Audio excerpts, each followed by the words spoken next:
Law and order की दृष्टि में दंगाई और निर्दोष होता है। तो अगर दंगाई चिन्हित करके पकड़ लिए जाए और लटका दिया जाए, माने कड़ा दंड दिया जाए, रूह कांप जाएगी। लेकिन सरकारें ये नहीं करती। देखिए, वक्फ जो है वो राजनीति की ही देन है। किसी समय राजनीतिज्ञों ने ही उसको मान्यता दे दी थी। विशेष करके जब भारत पाकिस्तान में अदला बदली हो रही थी, तो जो मुस्लिम यहां से जा रहे थे वो चालाकी कर रहे थे। क्या चालाकी कर रहे थे कि हम चले जाएं और हमारी जमीन हमारी ही रह जाए, तो हम वक्फ कर दे रहे हैं। तो बताइए, तो आप जा रहे हैं तो वहां जाके हिंदुओं की प्रॉपर्टी पे आप काबिज होंगे, तो आप यहाँ अपनी छोड़ के हिंदुओं के लिए जाइए। तो ये हिंदुओं के लिए छोड़ी जो जगहें थी उनको वो वक्फ कर गए, और वक्फ कर करके उस पर बोर्ड के माने मुसलमान ही काबिज हो गए। तो ये उनको फिर मान्यता भी दे दी गई, बोर्ड को मान्यता दे दी गई। सरकार ने उनके लिए एक नियम बना दिया, संरक्षण दे दिया। तो ये राजनीतिक संरक्षण के कारण वक्फ बोर्ड के बाद इतनी संपत्ति आ गई, जबकि उस पर अधिकांश पर हिंदुओं का दावा था, क्योंकि जो पाकिस्तान की ओर से हिंदू आए थे उनको उस जगह को आवंटित किया जाना चाहिए था। अब हो गया। अब वक्फ का मतलब है देवोत्तर, भगवान को, खुदा को समर्पित। खुदा तो सीधे आके जमीन पे रहता नहीं है, वो जमीन पे रहने वाला चीज भी नहीं है। वही खुद ही कहते हैं कि काबा के ऊपर 7वें आसमान पे रहता है। तो वो तो वक्फ कर दिया आपने, उसको समर्पित कर दिया। वो तो कभी आके रहेगा नहीं।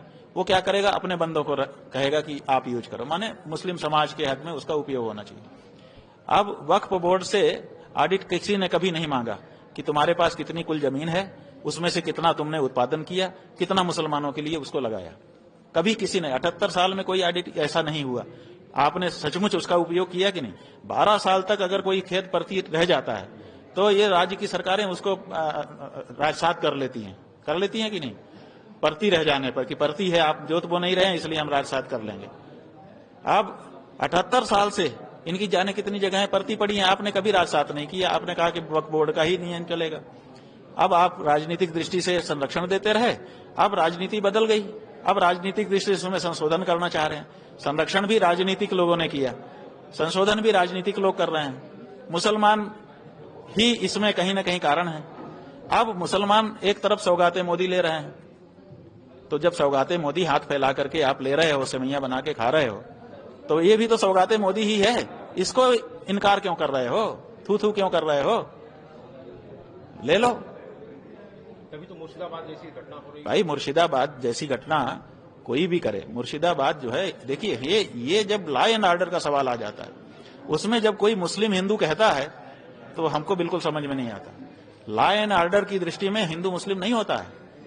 लॉ एंड ऑर्डर की दृष्टि में दंगाई और निर्दोष होता है।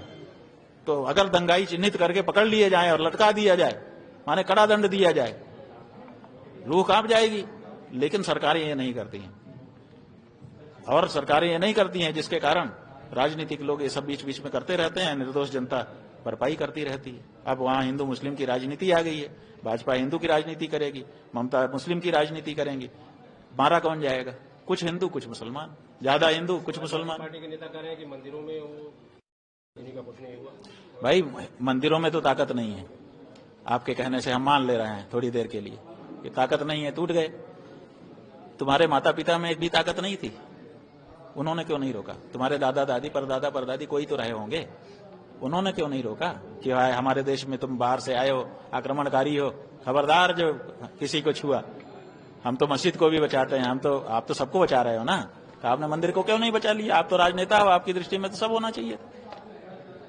तो अगर आप मंदिर में कह रहे हो कि शक्ति नहीं है, तो मानना पड़ेगा कि आप परदादा परदादी में भी शक्ति नहीं थी, परनाना परनानी में भी शक्ति नहीं थी।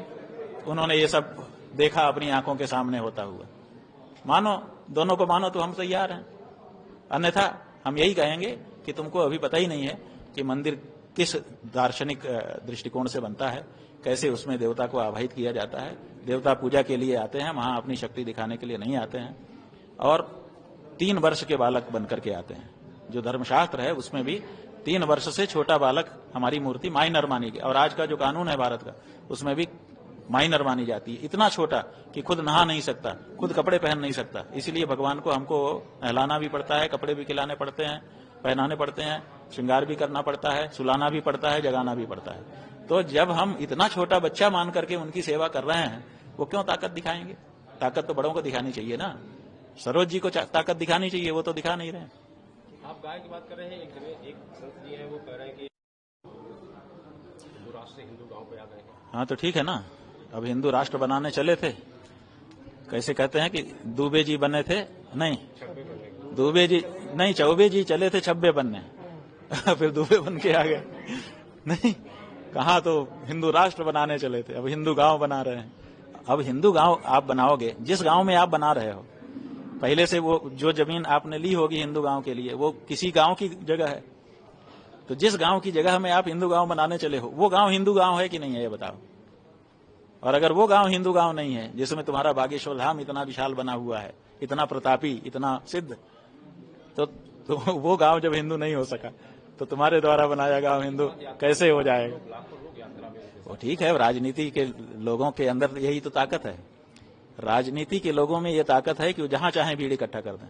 अभी आपको पकड़ लेना पुलिस, तो आप फोन मोन भी करोगे तो 4-5 दोस्त आएंगे आपके थाने पर, और किसी नेता को पकड़ लेना 1000 लोग इकट्ठा हो जाएंगे। वो 1000 लोग इकट्ठा करने की ताकत ही उनकी ताकत है। तो जो वो जिसके पीछे हो जाते हैं उसके पीछे भीड़ खड़ी कर देते हैं। स्वयं धीरेन्द्र शास्त्री ये नहीं कर सकते, कोई भी नहीं कर सकता। तो राजनीति है, वो अपनी ताकत दिखाती है।